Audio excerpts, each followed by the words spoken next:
সঠিক সময়ে অফিসে পৌঁছাতে হবে। রাস্তা দিয়ে গেলে জ্যামে তো আপনাকে ফাঁসতেই হবে, তাই জন্য আপনাকে হাতে অনেকটা বেশি সময় নিয়ে বেরোতে হবে, আর নচেত আপনি সময় পৌঁছাতে পারবেন না। কিংবা ধরুন আপনি কোথাও ঘুরতে যাবেন, আপনাকে ফ্লাইট ধরতে হবে বা আপনাকে সময় ট্রেন ধরতে হবে, দূরপাল্লা ট্রেন। সময়ের গরমিল হলেই কিন্তু ট্রেন মিস, ফ্লাইট মিস। তবে যদি মেট্রো পরিষেবা থাকে তাহলে আর টেনশন থাকে না। শুনে ভাবছেন তো যে এমন হলে তো ভালোই হয়। তাহলে আপনাদেরকে একটা সুখবর দিই, পরের মাস থেকে আর কোনো ঝক্কি পোহাতে হবে না, কারণ বাস অটো ছাড়াই নোয়াপাড়া থেকে বিমানবন্দর সটান পৌঁছে যাবেন। মেট্রো সম্প্রসারণ নিয়ে উচ্চস্তরীয় বৈঠক হয়ে যায় সোমবার। এয়ারপোর্ট মেট্রো স্টেশন বা জয় হিন্দ স্টেশনে এই বৈঠক হয়। বৈঠকে ছিলেন deputy chief engineer metro railway Sunil Kumar Yadav, assistant construction engineer Shirshendu Giri, রাজ্যসভার সাংসদ ও বিজেপির মুখপাত্র শ্রমিক ভট্টাচার্য। তারপর বিজেপি নেতা শ্রমিক ভট্টাচার্য নির্মীয়মান মেট্রো স্টেশন ঘুরে দেখেন। তিনি জানান সম্ভবত মে মাসের মধ্যেই এই মেট্রো ব্যবস্থা চালু হয়ে যেতে পারে।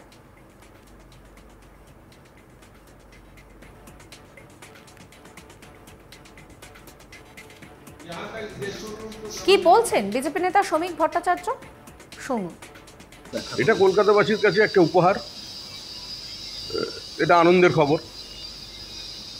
এখানে আশা করা যাচ্ছে মে মাস থেকেই এখানে দমদম এয়ারপোর্ট থেকে নোয়াপাড়া পর্যন্ত যাত্রীরা যাতায়াত করতে পারবেন। মেট্রো কানেক্টিভিটি হয়ে গেল একদম এয়ারপোর্টের দরজা থেকে চলবে।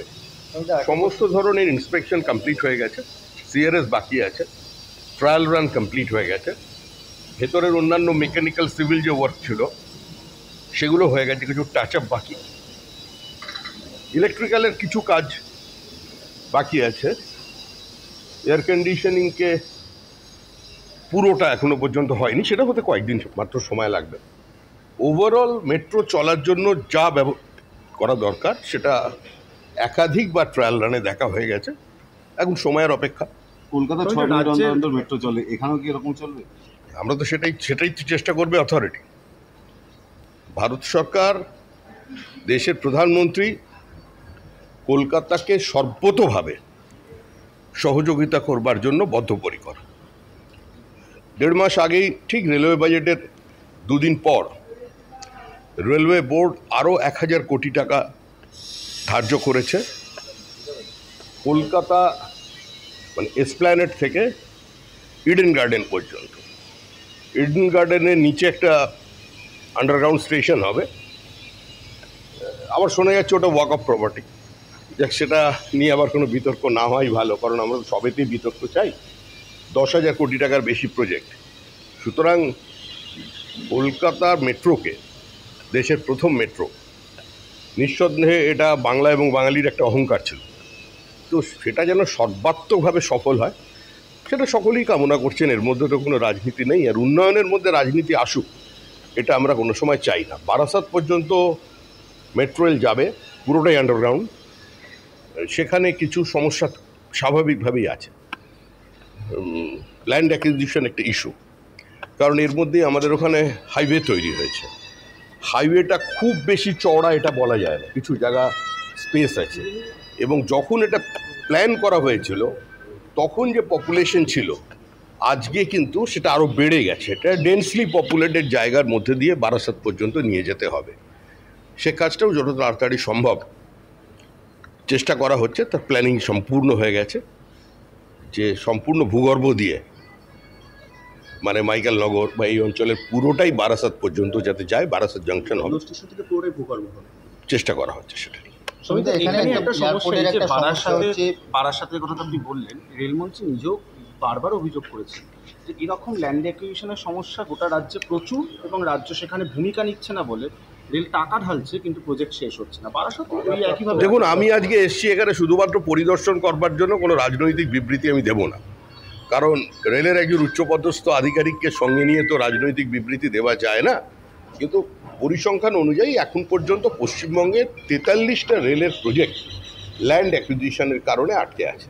এবং সারা দেশেই কোনো সরকারের রাজ্য সরকারের যদি কোনো কম্প্রিহেন্সিভ ল্যান্ড পলিসি না থাকে তো স্বাভাবিকভাবেই সেখানে জটিলতা তৈরি হয়।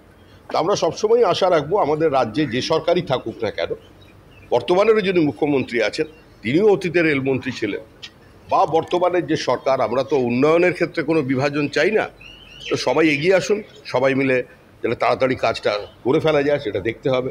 এখানে প্রস্তাবিত প্রকল্প যারা এখানে কাজ করছেন ইঞ্জিনিয়ারদের সঙ্গে কিছু এয়ারপোর্ট অথরিটির মাঝখানে একটুখানি তাদের একটু তাল মিলের অভাব হচ্ছে, তারা আমার সঙ্গে কথা বলেছেন, আমিও কথা বলবো এয়ারপোর্ট অথরিটি এবং আমাদের যিনি মাননীয় বিমান পরিবহন মন্ত্রী আছে তার সঙ্গে, যাতে এই প্রবলেমটা আমাদের এখানে ফেস করতে না হয়। যত তারা দ্রুত সম্ভব এই কাজ শেষ করতে হবে।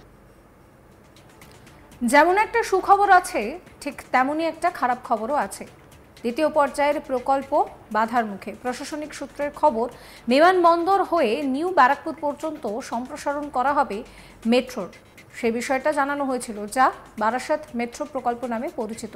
2026 সালের মাঝামাঝি কাজ শেষ হওয়ার কথা ছিল, কিন্তু বাধা রয়েছে জমি জট নিয়ে।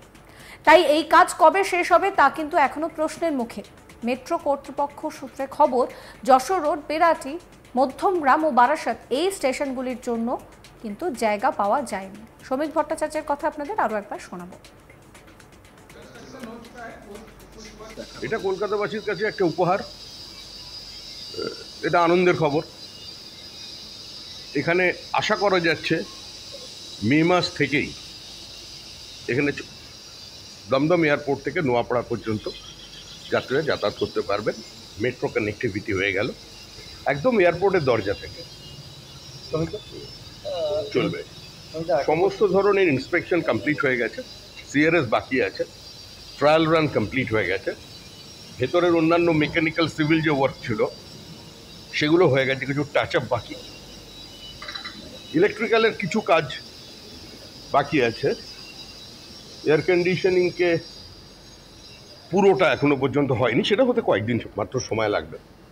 ওভারঅল মেট্রো চলার জন্য যা করা দরকার সেটা একাধিকবার ট্রায়াল রানে দেখা হয়ে গেছে, এখন সময়ের অপেক্ষা। কলকাতা 6 মিনিট অন্তর অন্তর মেট্রো চলে, এখানেও কি এরকম চলবে? আমরা তো সেটাই তো চেষ্টা করবে অথরিটি। ভারত সরকার, দেশের প্রধানমন্ত্রী কলকাতাকে সর্বতোভাবে সহযোগিতা করবার জন্য বদ্ধপরিকর।